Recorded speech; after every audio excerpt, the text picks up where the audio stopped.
we are live. How's it going, everybody? Thank you to the viewers that we have already. It's good to see you here today. My name is Todd Anderson with avnirvana.com. And today we have a really exciting show. This has been in the works for a while. We have THX in the house, and we're going to be talking about spatial audio, which is a really interesting technology. After the show's over, I encourage you all to go over to their website and you can experience it for yourself. But it basically enhances stereo and surround sound content with a 360-degree sound field. So lots of fun. We're going to get to THX in just a minute. I wanted to remind everybody we are giving away this fiber AOC cable. It is, I believe this is 10 meters or 20 meters. Anyway, certified 56 gigabits per second. And retail price on this is $1,799. And we were kind of chuckling about that during our last show when we had Jason Dustle of Meridio on, but he actually said, hey, there's a lot to that price probably isn't all that far out there. This cable is hand built. So this is a chance for you to bring in a really cutting edge cable, bring it into your home for free. If you want to enter into this contest, you just go over to avnirvana.com, look in the news column, and you will see the contest detailed there. I'll probably bump that up to the top of our page so it's easier for everyone to find, but that's how you can enter to win this cable for free. Also, we have a couple new videos up on YouTube. We just released a list of 10 must-own Dolby Atmos videos, or demo discs, I should say. We used a Trenov Altitude 16. That's kind of part one of a two-part review. But we used their Dolby Atmos object viewer to identify films that actually have objects that move around within the sound field. Really interesting stuff, especially kind of discovering quite a few movies that I enjoy that are Atmos encoded, that actually are what they call a preprint, which have fixed objects that never move throughout the film. So a little bit different than how the technology is actually built. But that's definitely something for you to check out. And also, I just posted within the last hour an unboxing of the Pioneer Elite VSX LX 805. That's their brand new flagship receiver. It's really worth watching. They put a lot of attention into this thing. So definitely check that out. And I'm going to wire that into my home theater room, hopefully in the next couple of weeks. And we'll have a review out on that really soon. Okay, so now to our guests. Today we have two folks from THX. One is CEO Jason Fiber, and the other is THX's global head of mobile technology. That is David Deaver. And David, I got your name right, I know. Yes, he did. How's it going? Good, good. Hello, everybody. How's it going, guys? Good to see you. Thanks. I love so that much your for, giveaway. I love What's that your giveaway is a cable branded with my last name, so it's a good transition from your. I know. Spelled wrong, but that's right. It is really hard to believe the cost of this thing, but they, they're saying that it's got some proprietary chip technology. It's all handmade. It's fiber optic. So, yeah. I mean, that's the going rate. But yeah, you do have your very own brand of cable right there. I've chosen an apt career path. I think in about 2 weeks, we're going to have PixelGen on, which they have THX certification, right, on their HDMI 2.1 cables. Yeah. They're a great company. Yeah, so that should be a lot of fun to have them join. Apparently, their sales have been going really well. So, but we're not here to talk about cables. We're here to talk about something I think that's probably a little bit more interesting to most folks, and that is spatial audio. Yes. And I know we have a slideshow here to help lead our discussion. So. Jason, when we met out at CES earlier this year, you and I were kind of talking about THX and where it was in the past. So many people out there know just the the arrival of those letters up on a movie screen when they're out at a commercial cinema, and the amazing sound that is accompanied with that. And is it called Deep Note, I believe? Deep Note, yeah, that's the name Deep of the Note. sound that everyone associates with THX, which Right. Yeah. And, we were talking about how you guys are really evolving and pushing forward and looking for where, the big opportunities are next. And one of them is spatial audio. sure. All right, so happy to jump in if Yeah. nothing else to start. So Awesome. let's kind of look backwards, and then we'll kind of take a look forwards to the present and beyond. So you never know who sort of is aware of the history of THX. I think most people of a certain age encountered the brand at a movie theater right before the movie started. You saw kind of a cool, well-designed, engaging trailer, and then it always ended with the reveal of the deep note, which really got people excited. And we've continued to try to honor that legacy. The history of THX was really George Lucas. Whether this is a true story or something that's been handed down, I can't say, but it's a story we tell, that he walked into a movie theater showing The Empire Strikes Back.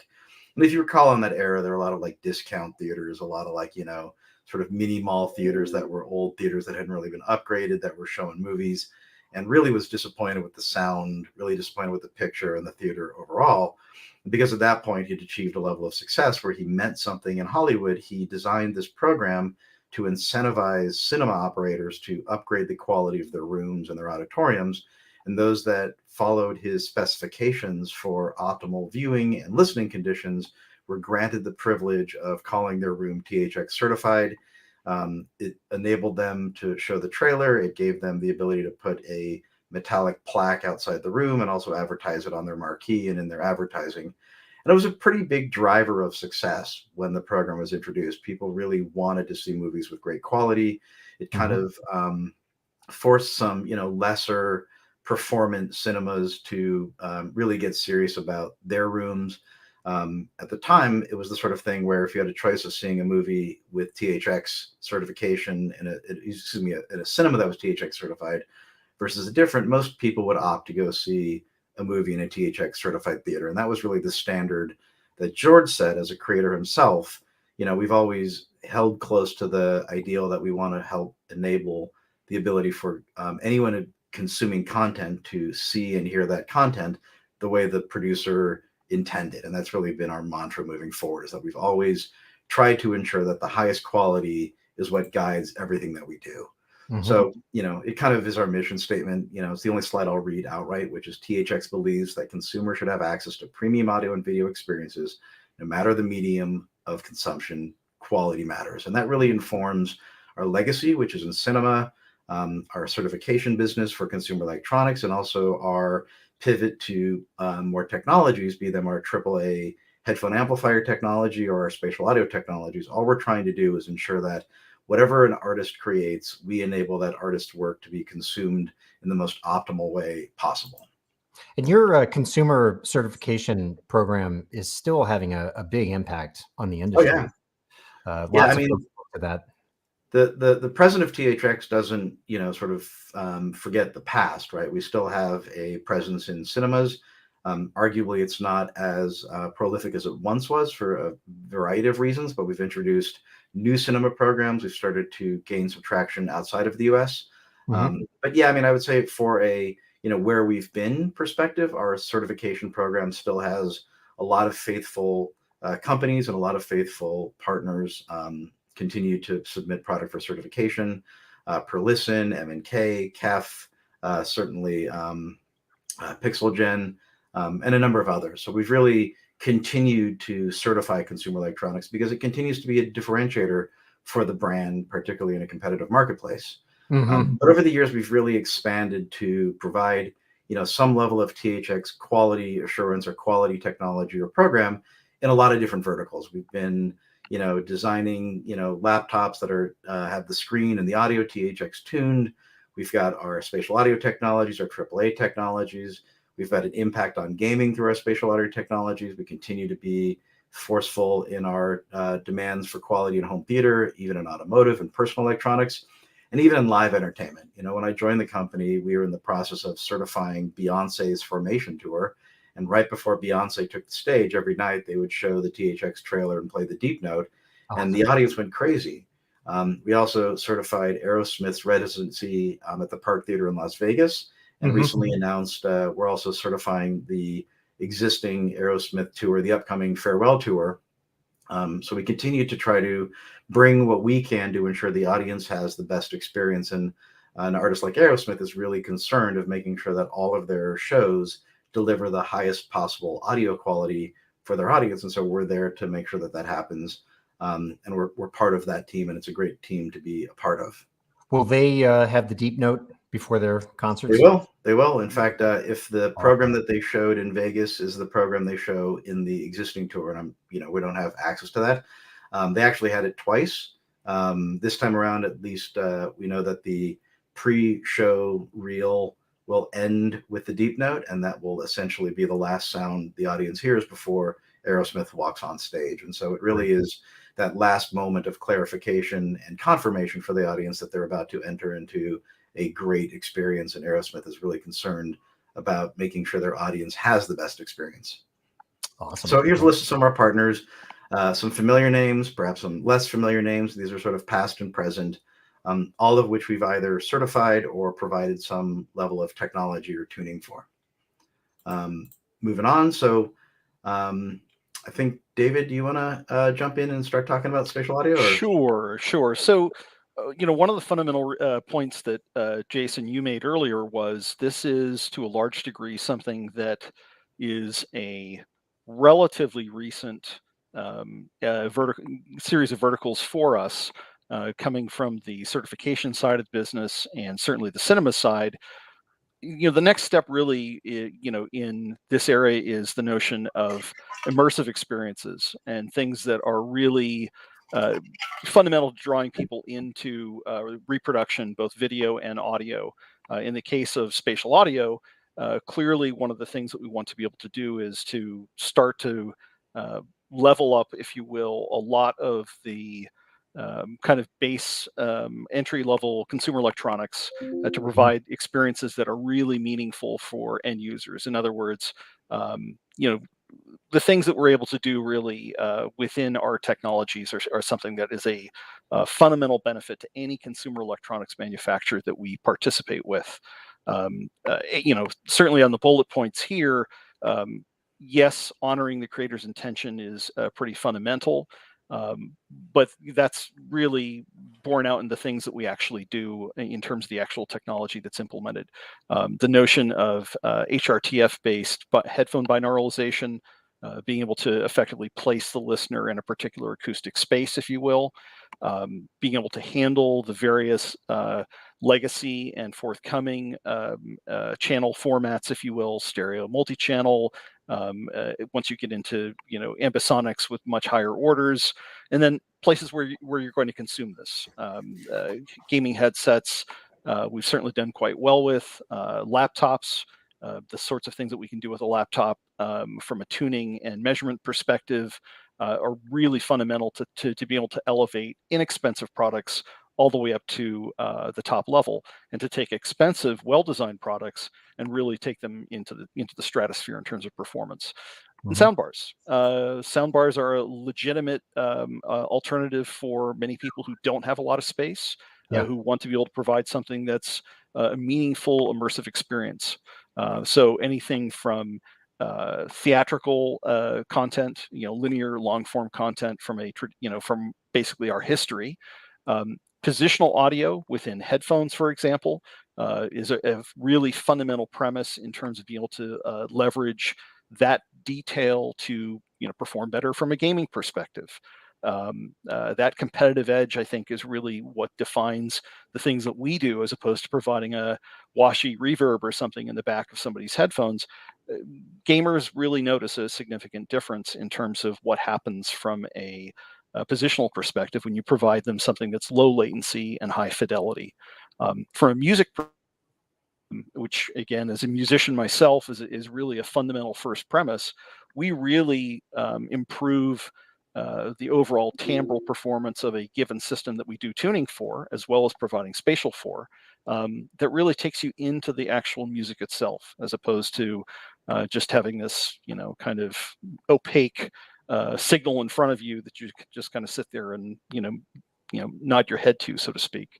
From a movie perspective, certainly going back to our cinema business, we help to bring that into the modern age in smaller formats where effectively someone is sitting within the actual action itself.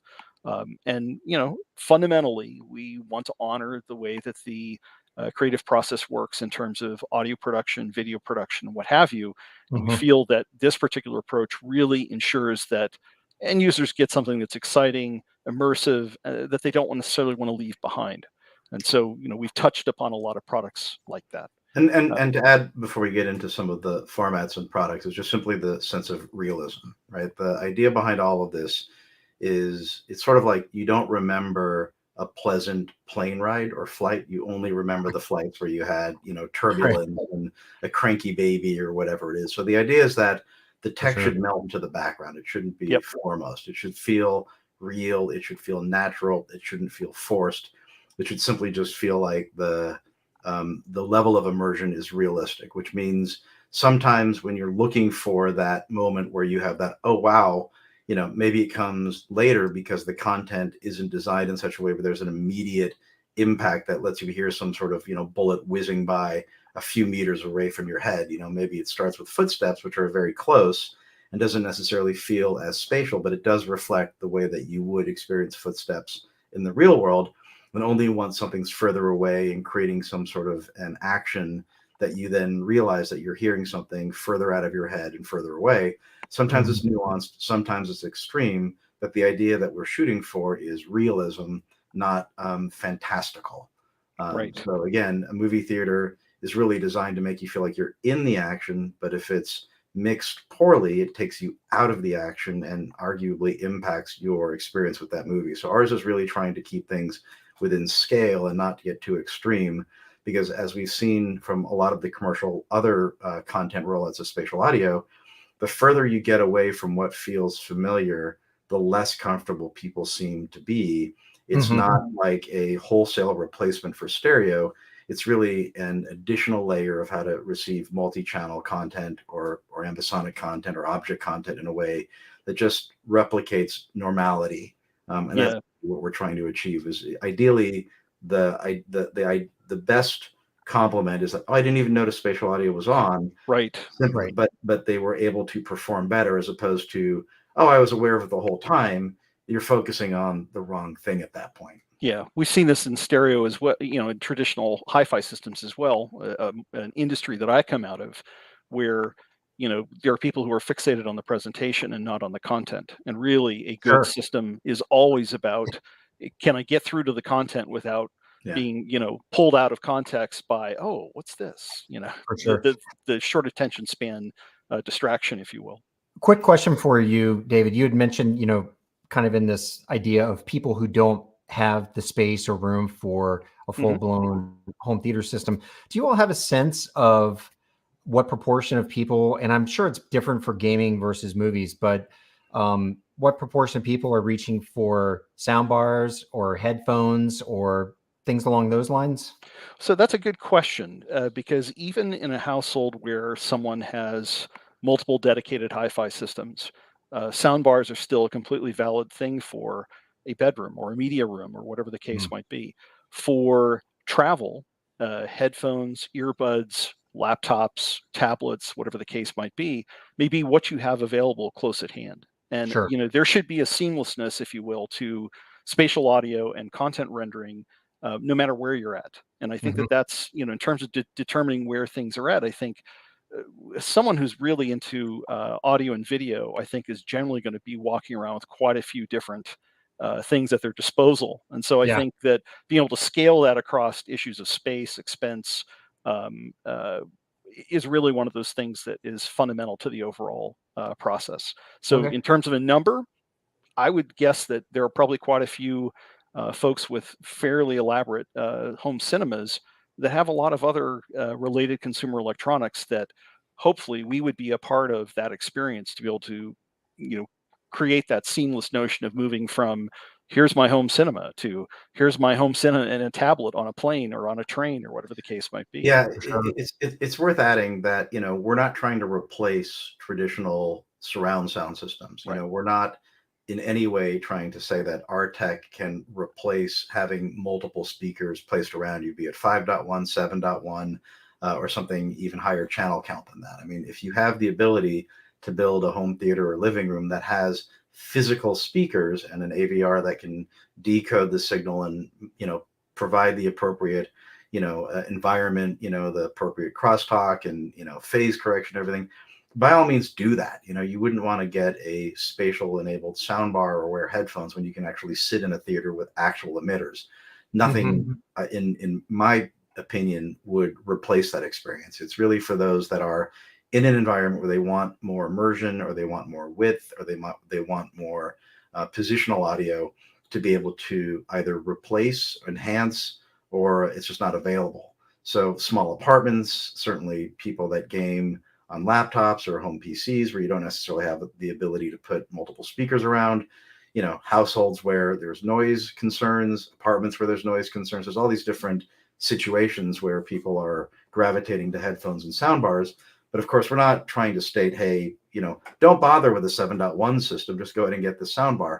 Even I think companies that make really high-end soundbars, they recommend you have rear speakers to deliver a proper rear channel, even though they're bouncing audio, all over the ceiling and walls and whatever else. So, David, that traditional room setup could forever change. I mean, I think it was today, Apple revealed their new augmented reality goggles. Mm-hmm. It is very easy to see a product that is able to give you a superior kind of feel of environments and things on content that for your eyes, eliminating speakers altogether and people going straight to headphones and using a technology like this to immerse themselves 100%. So Yeah, go ahead. One of the things I would point out with that is even within that particular realm, whether it's augmented reality, XR, VR, what have you, there are a lot of options for being able to place audio within the ear. Certainly, many of us are used to traditional headphones where you simply have a single driver that's pointed roughly toward the center of your ear, but to a large degree, and we'll get into this later. The notion of an HRTF and how sound actually travels into your ear and what the brain does with it from a biological perspective is something that is a intense area from a spatial audio research perspective. And I think that, I speak for a lot of listeners who are getting older, for example. I'm not that old, but point being, point being that I notice things now behind me in the kind of rear quadrants of my hearing that I never really noticed when I was in my 20s, 30s, what have you. And I think that there's something fundamental to that biological response, the fight or flight approach to how we perceive things and where they are in the either in the unit circle or in the full 3D sphere, that is really an active area of a lot of fun, fundamental, exciting research that frankly we're just starting into now because the computing power is getting better and better for us to be able to analyze the measurements and the results. Awesome. So I think there's just a lot of certainly the next generations will see a lot more interesting things that either dovetail with AR, VR, XR, or simply improve even traditional stereo tuning. I have two speakers and I have a way to be able to correct them in a room, for example. So I think lots of It's a fun. continuum. I mean, what they announced yesterday was pretty amazing sounding, but if you really look at the other products that are in the market that serve a similar need, there's not a tremendous amount of difference. There are sort of data points emphasizing what the strengths were the same strengths that we were hearing from Oculus, 6 years ago, or from Vive. They're just sort of getting to the game with a more polished product, which is what they're known for. But I think they're still going to have, and again, it's a new way of interacting with machinery and an environment. I think on some level, there's consensus that a mixed reality environment is going to be a part of our daily lives. But I think by the time it hits the mainstream, it's going to be in a format that's a little more socially acceptable. But frankly, the Mhm. same use case for a soundbar is arguably a use case for a head-mounted display, where you're trying to, provide that level of realism in an environment where you don't necessarily have the ability to build out that Right. realism in the space. Right. But I'm very excited to check it out. I've always been a big fan of VR, and I've seen a lot of interesting smart glass products and audio smart glasses and video smart glasses and HMDs. This one looks really exciting. But I'm actually even more excited for the second, third, fourth, and fifth generation of the product, which will inevitably get smaller, potentially to the point where it's contact lenses or at the very least just glasses. Wow. Yeah. Awesome. All right, well, let's jump back into it. So, if you're curious to sort of get a quick sense of what THX spatial audio sounds like, these are both on YouTube. You just need a pair of headphones. One is our most recent trailer, the Genesis trailer, which was a pretty exciting project to be a part of and has a lot of Easter eggs for the past. And then this one here, you might remember THX from the classic THX trailers. He used to come out with his kit and fix the THX logo in Deep Note. He makes a return and meets a fellow robot, and they sort of play a little bit of a game of pong and potentially spikes the ball. Well worth checking out, definitely with headphones to kind of get a sense of really sort of what the nuances are. The sense of realism and the sense of immersion. So, David, do you want to get into some of the implementations? Sure. So we mentioned earlier the notion of things that can travel with you as opposed to things that are built into your walls or mounted to your wall or whatever the case might be. I joined the company about 5 years ago. And one of the things that was really a first premise in terms of getting into spatial audio was this notion of, well, how do we bring these experiences to portable devices, whether it be a laptop, whether it be a handset or a tablet in that respect.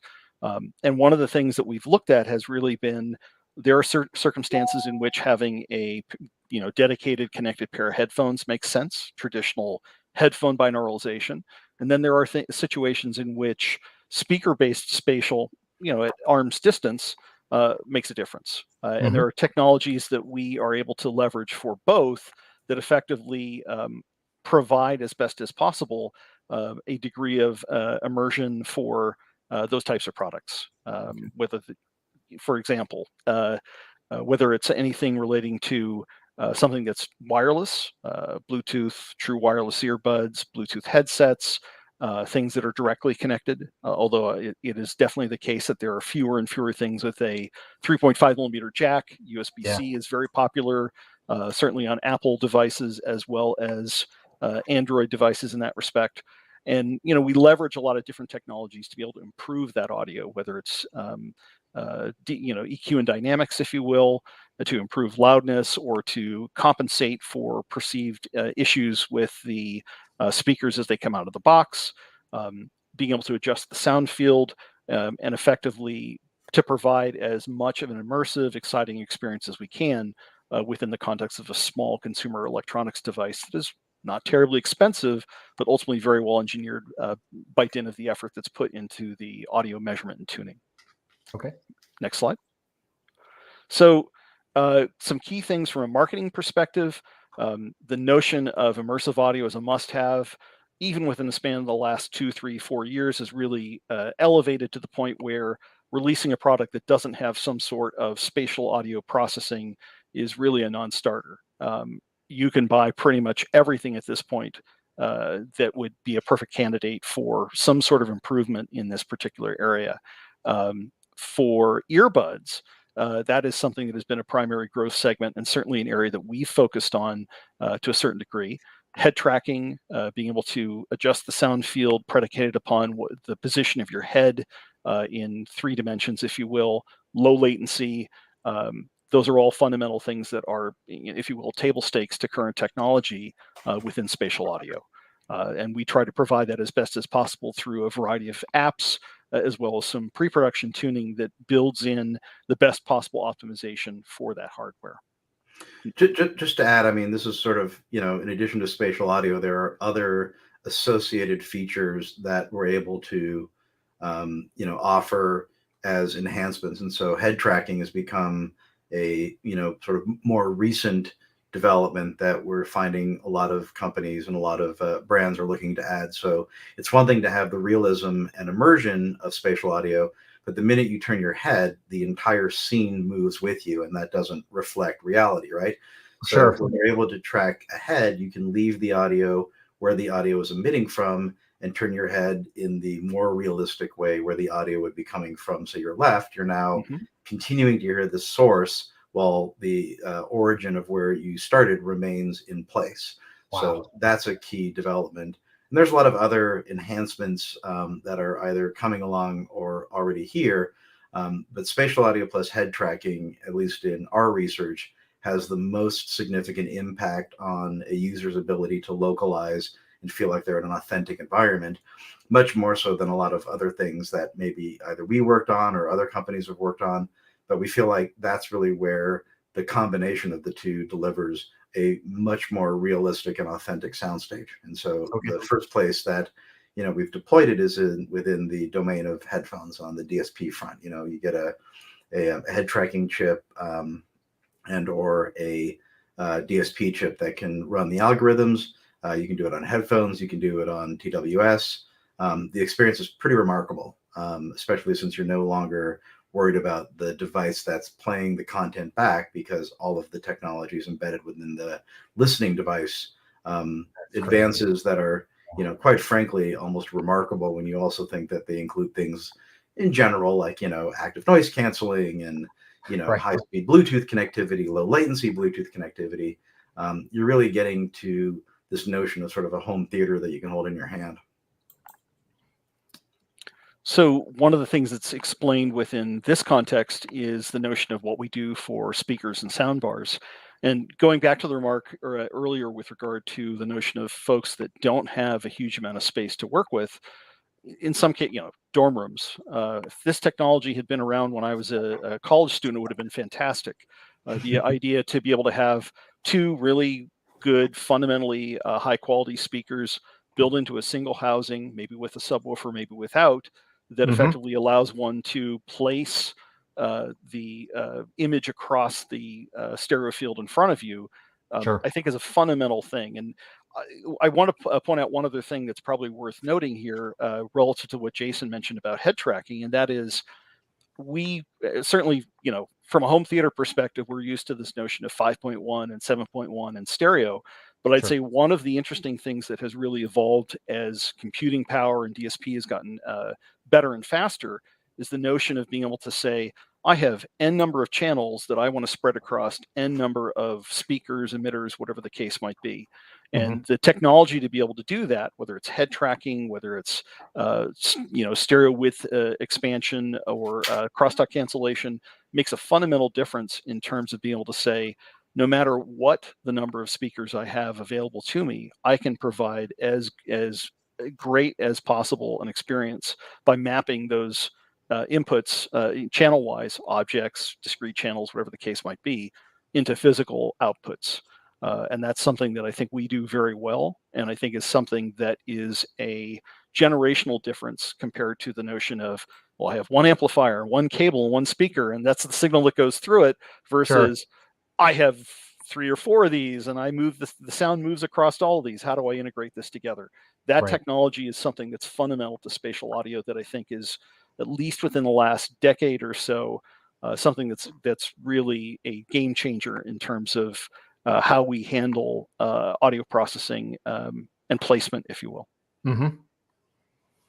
Next slide. Sure. So one of the things in this slide that we've discussed has been the notion of what we do for laptops. Laptops are a fairly complicated device, not so much because they're a computer, but because there are a lot of use cases that are associated with that, whether it's teleconferencing, whether it's maybe gaming, a movie, or fixed media playback, interactive media, productivity, whatever the case might be. And one of the things that we've been able to do quite well is being able to scale that from inexpensive, emerging markets type of products, all the way up to high-end gaming laptops with lots of processing power and multiple speakers and whatever the case might be. And we've seen this happen not just on Intel or AMD style laptops, but also on ARM-based products as well. And I think that that is something that is a fundamental change that we will continue to see. We've certainly seen it in the realm of other manufacturers who have moved from one processing architecture to another, but underneath the hood, all the same things apply. I have speakers, I have an amplifier, I have tuning, I have channels that I need to make sure work the way that are expected, and there's a lot of integration that goes into that to ensure that the user's device continues to work even when software upgrades or system upgrades happen. Okay. And then on the gaming side, as we mentioned earlier, there are two key things that we've seen that are fundamental from a gaming headset perspective. One, I can locate things. I can see where they're at within the unit circle. And secondly, that the tuning of the headphones is such that the gamer is not getting listener fatigue. Listener fatigue is a real thing. It happens with hi-fi systems. It happens with cinemas. It happens all over the place. Sure. And I think the fundamental thing is getting everything right so that you're no longer fixated on what the presentation is and are into the content or into the action is fundamental. And that is something that we bring into the mix from a gaming perspective by providing a good immersive solution that preserves positional integrity while at the same time not inundating the user with a lot of sonic data that they don't use, can't use, or would be distracting from the actual content. I should add that we've also worked closely with one of our partners, the sort of well-known gaming company Razer, to enable and to provide some tools to create individual spatial audio profiles that are designed to complement a specific game. So the beauty of spatial audio is that you have technology that could theoretically be one size fits all, but most things aren't one size fits all, and games have different audio design. And so we have the ability to provide tools to Razer and other companies that give them the ability to make the room larger or smaller, make the reflections more or less pronounced, make the materials that line the walls, the floor, and the ceiling more reverberant or less reverberant. And each of those are finally designed based on the game itself to maximize immersion. So we really get into, there's personalized and there's customized, right? So customized is really something that's designed for everyone, but around a more specific use case, whereas personalized would be more like the kind of things you're seeing about like personalized HRTF or personalized audiogram, where it's really based on how you uniquely respond to either cues or your body shape. But in the case of certain games, we have the ability to create different environments based on the way that the game was designed that better complements the game and or better brings out the spatial audio information to allow the game player to win faster and notice things in the environment quicker and respond faster. Yep, a good high quality acoustic context. So in terms of fatigue, you're not necessarily talking about influencing certain frequencies within the content that's being played back during a game, correct? It can be. Sure. I mean, that's from certainly the audio perspective. I mean, are you kind of, does that play into taming?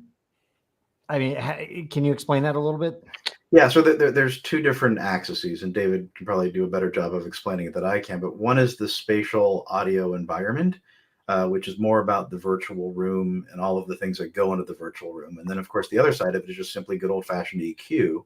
Okay. Never underestimate the power of a well-designed and well-tuned EQ. Sure. So take our historic expertise in tuning, which in many ways is directly related to how well you can create an EQ profile.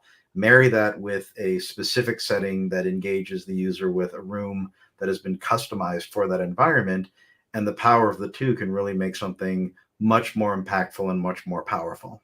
Mm-hmm. Yes. One of the things I think probably worth noting, this was mentioned probably earlier on in the discussion, is that starting with a good fundamental stereo tuning, making sure that things are, meet the standard, that, there aren't any, massive dips or peaks in the overall response, are fundamental starting points before you start adding spatial cues. And there are things that can be done to enhance spatialness, if you will, within, say, a binauralization context. But you still have to start with something that is properly engineered so that the, again, key thing, you're not thinking about what you're hearing. You're simply enjoying the content, or within the actual experience itself. Right. And I think that's pretty fundamental. The slide that's shown here really is a product offering that we do that allows one to add spatial audio processing to any Windows PC in this particular case via a virtual audio driver. And the idea behind that is that that would allow one to save preferences, customize the environments, whatever needs to be done, without necessarily having to have a dedicated headset that is part of that offering. And this is something that we've had for quite some time, alongside our other gaming products and PC products and mobile devices. But it's a great way to experience what we do from a spatial audio processing perspective for headphones within the context of the PC that you already have. So I'll jump in on this one. So, as the pandemic hit, one of the things that we were focused on was trying to help people that were now locked inside get more of a realistic experience with some of the non-gaming stuff that they were trying to enjoy. And you saw a lot of people, a lot of DJs getting online trying to create, virtual club nights for, dancing. A lot of people got dressed up and turned their cameras on and danced in their living room. And I think today we're still seeing a lot of people that maybe had more of a prolific DJ career out in clubs and bars continue to do weekly or monthly or some interval, entertainment. And the idea behind, so we really tried to get behind the scenes on the music front to enable creators to deliver spatial audio products that, would give a more realistic experience. And so we worked with Razor's partner Chill Hop to create a playlist of chill hop music that's pretty down tempo, but again, the realism really sucks you in. It's a good tool for focusing. You can find that playlist on YouTube. And we worked with Killbuzz, who we immediately love because they're all about high res audio and highest quality streaming, and worked with 3 of their chosen artists, and actually had our in-house spatial audio engineer, a gentleman named Casson Crooker, create these spatial mixes with some in-house tools that we have designed that are not meant to be a replacement for stereo. Or maybe put this another way, the idea that we see for this kind of content is not to have like a stereo version and a spatial version. I feel like you're, taking something away from one of them, but to weave spatial audio into your master mix, because a stereo track can easily contain spatial cues where you don't need any special hardware, you don't need any special software. It's just simply a stereo file that you would play, but because of the way it's mixed, you can embed the spatial audio into the mix itself and therefore create a new, more immersive track that would live as your track, not like sort of a special standalone or novelty on the side. And so that's really our focus, is not to kind of introduce a second line of spatial based on stereo, but to encourage creators to integrate spatial into their single mix. So you have a single mix that is faithful to stereo with some things that maybe, are a little left than you might think, or a little above, or a little in front. It just gives you a more realistic and immersive experience, similar to the way you would hear music, say, sitting in a studio with the monitors perched on the desk, about a meter apart. So I really like that idea a lot because it takes the consumer's choice out of the equation, because a lot of folks, don't even think about, using this kind of technology on their end, right? They're just kind of, I say ignorantly going about their day, but you know what I mean? I mean, they're just kind of blindly going around, and this allows them to get more enjoyment without the effort. Yeah, we want to provide creators with as many opportunities to provide, unique technological advances, specifically in this domain of spatial, in their final work, not sort of as a secondary work. It's not a remix. It's not meant to be, sort of a second track. It's like, how do you build something that is just more immersive from the start? And that's kind of where we've been putting a lot of focus, with some announcements coming shortly to, provide some more tools for those that create this kind of content. Awesome. And I'm dropping a link to some Killbuzz tracks. Great. With THX Spatial Audio. So they're in the chat right now. Cool. So, and this slide is really just some of the products that we've been working with over the years, certainly the most recent years, the Leviathan V2 product is great. The Leviathan V2 Pro, both of them use different versions of THX Spatial to immerse you as a gamer. It's a pretty uncanny experience, and you can set it to replicate the way that you would be hearing audio through headphones. You can set it to expand it so the dimensions of the soundbar are irrelevant because you're hearing sound from all around you. You can do it, there's a lot of user controls to be able to control how this remarkable device delivers an immersive experience. And really, it's just sort of a pretty slide with, some laptops that we've included. We have a video program for TCL where we've integrated like a gaming mode. It doesn't actually have an audio component, but it's really optimized for low latency and for, most optimal gameplay. The point is we continue to remain part of a large product ecosystem. We tune, we certify, or we integrate technologies. Mm-hmm. And then, where do you get these? Really, these are just some of the destinations, but wherever consumer electronics are sold is inevitably where you can buy products that are either THX tuned, THX certified, or have THX technologies, including THX spatial audio. And that kind of brings us to the end of the presentation. I know that you had a few listeners potentially with questions. We're more than happy to, answer them or dive further into any of these particular topics. Mm-hmm. Sure. Yeah. Well, I have a question right off the bat for you guys there with your last slide about products. Is there one product in particular for someone who is interested in jumping in on this that you would suggest they go to? Is there like how do I say this? Maybe a product that has universal use. Perhaps some headphones or a particular soundbar that you guys think people should look at?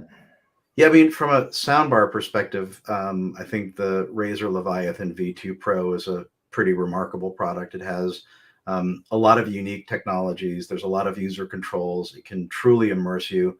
I've not yet seen someone get the demo and not walk away with their jaw on the floor.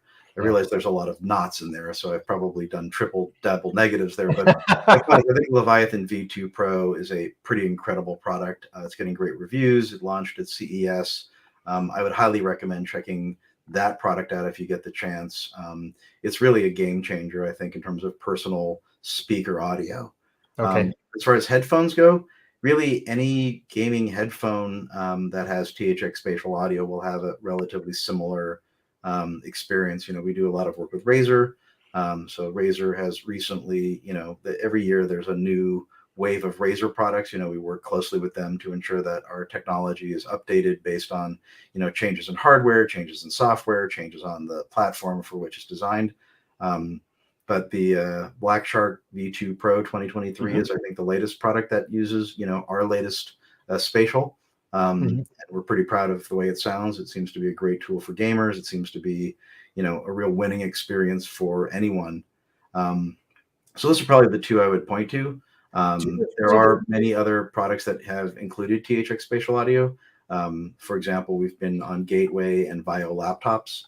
I think they have a pretty remarkable lower cost of entry if you want to experience some of the stuff on a laptop. And there's some embedded products that are in the works now that I think will be pretty remarkable, particularly on the TWS front. Should be announced and on the market, shortly, which we'll announce at that time. But being able to experience spatial audio with head tracking in a TWS product is one of those, I get it immediately, and then you sort of just weave it into your life. And we'll have some new partners with new products shortly. Awesome. Look forward to that. My question for you, the headphones that have the technology in them, is there an app control that allows a user to dial up or dial back the experience? Sure. Again, it depends upon the partner. So, with Razer, as an example, most of their products that we're working on have a PC app that would be the control unit to be able to, not only dial in some of the spatial, but also a lot of the EQ and other tuning parameters that are outside of the domain of spatial, but affect the overall soundstage. Okay. For the upcoming embedded products, some, but not necessarily all, will also offer a mobile app. maybe a PC app to be able to, say change profiles, change presets, etc. So we look at we look at the ecosystem holistically in that regard. Awesome. We have a question from Carl. Let me see if I can get this up here. And we add Tesla to this list. I mean, we have the CEO here, Jason. You have the wrong CEO, however, to answer that question. So there's a gentleman in the city who could probably be better set to answer that. Autos are tricky. There's a lot of work being done for the future. Obviously, we're looking down the barrel at a driverless future. And so once all autos are automated, do you really need an in-car audio system? Maybe you want individual pods. Maybe you want something that can flex based on the positional of where the butts are. Or maybe you need a heads-up display that, alerts you in many ways. So there's a lot of R&D and work being done on the auto front. It's a very slow business. We've been on the certification side of the auto business for a long time. Sure. We were in a Ford, Lincoln, Mercury for a long time. We're in a Chinese manufactured Chery. We have a certified system in there. But in terms of the amount of work required to be able to include spatial audio in a vehicle, I think part of the problem is it's the nature of vehicles is changing so quickly that even if you've developed something, the changing nature of how people interact with their vehicles could render it, a one and done. So right now we're in a sit and watch. There's a lot of areas where we're much more aggressive, but from the in-car experience, we're kind of at the let's see where it makes sense for us to implement and pursue technology. So yes, I'd love to be in a Tesla. I think they're a remarkable machine, but at the moment, nothing to go there. But Carl, I appreciate your fandom for Tesla. I share your love of the car, but for now, I'm afraid I don't have anything to announce.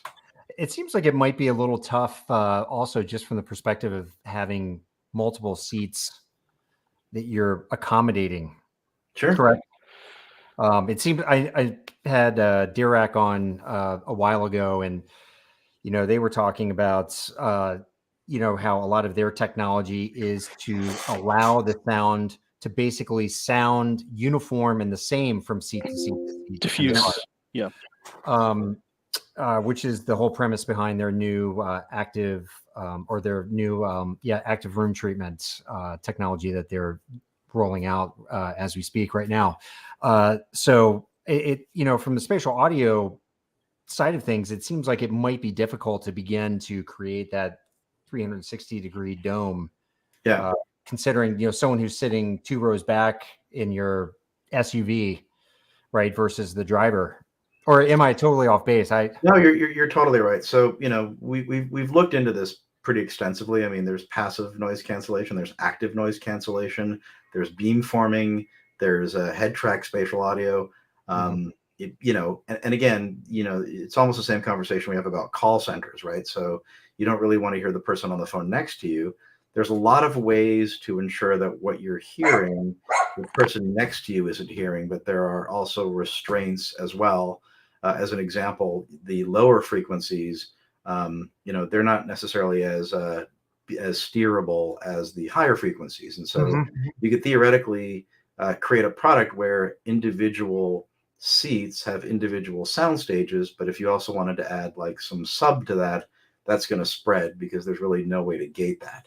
Sure. And of course you need hardware to reflect that. You can't sort of put 2 speakers in the car and expect that magically algorithms are going to be able to isolate the sound for 1 or more listeners. You would really need an individual, I call it a pod, right? Even it's not physically like the, Get Smart Cone of Silence, right? It's really the ability to, you would need speakers in front of you, perhaps some, actual, physical, the passive noise canceling as well as ANC. So there's a lot of technical issues that are required to make it so every individual can have their own individual experience. And then of course the ability to switch between an individual experience and a shared experience. So, it's just not an area that we've put a lot of time and effort into, as we've been more on the individual portable product type side of things, or the single user, which isn't to say that we won't get there. But again, our focus has been more on the laptop, soundbar, living room, PC front. Okay. I know we're getting really close to the end of our show here. We're getting close to an hour. So we have one last question. It's from one of our forum members, Scott, who couldn't be with us right now because he's at work. But Scott had asked quite a few questions, and I think we touched on most of them. And Scott, I'll come back around on the forum and answer a couple of the other things that you had asked about. But one thing that I thought was interesting is he was curious about how artificial intelligence will impact immersive content in terms of perceptual encoding and things along, that nature. Do you guys have any insights? Let me visit Chat GPT and type that question in, and then I think that's not his answer.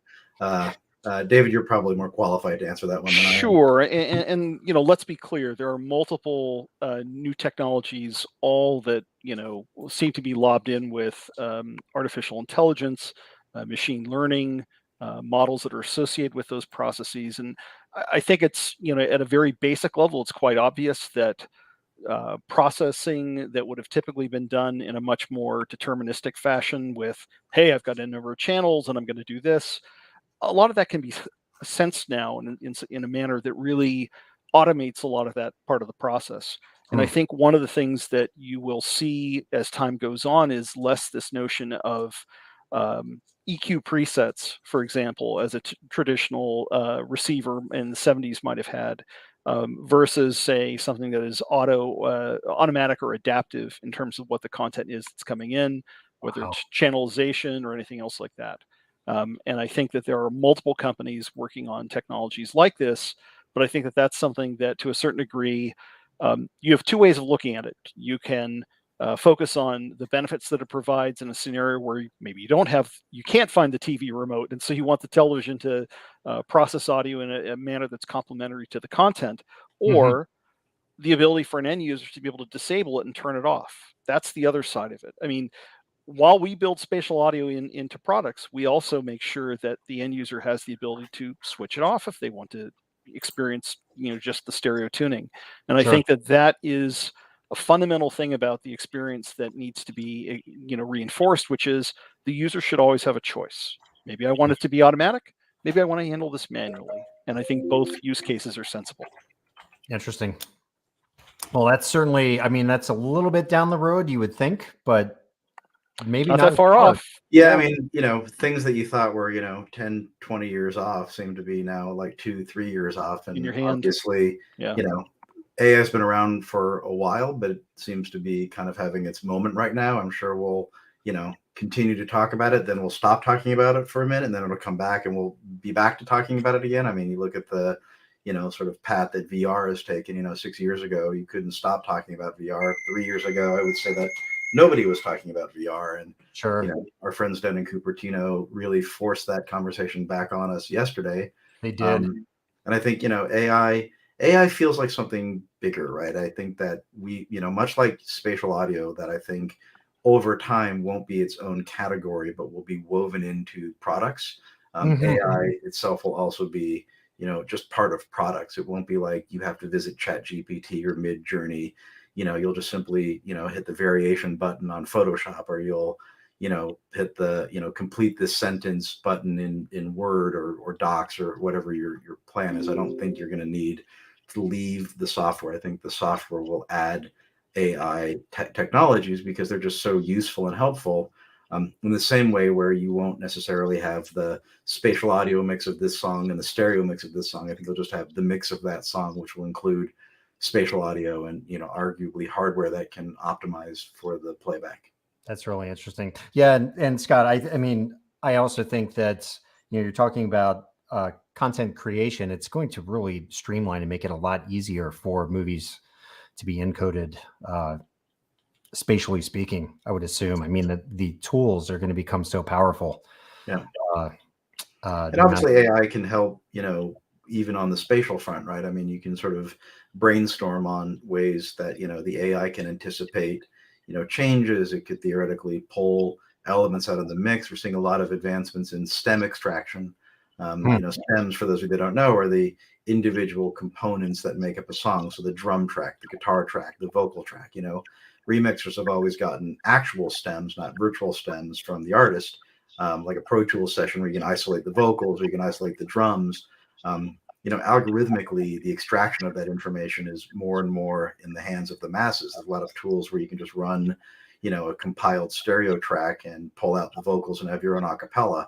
I think AI will enhance that experience exponentially and allow creators to do a lot more with content, whether it's copyrighted or not. That's obviously a big, upcoming debate is, what is and is not legal based on fair use. But Sure. I don't think progress is going to slow as a result of the laws not catching up with the interest in the use case. Interesting. Awesome. Well, listen, guys, we're at an hour. Thank you so much for coming on and hanging out with us and educating. We've had quite a few viewers popping in and out over the last hour, and I'm sure this will get a lot more views once it posts on YouTube. But thanks so much. And happy to be here. It was great meeting you. Absolutely. In Vegas, and great spending some time. Good conversation. Yeah, hopefully we'll cross paths again in the coming year, maybe at Cedia or Vegas again. Somewhere along the line. But yeah, so we look forward to the next bit of news that comes out of THX. And of course, we'll be covering that on AV Nirvana when it happens. And everyone, thank you so much for dropping in. And we look forward to seeing you over on the forum. And till next time, we'll see you all later. Sounds good. Thanks, Todd. Mm-hmm. If you enjoy content like this, hit like, subscribe, and then join the conversation on avnirvana.com.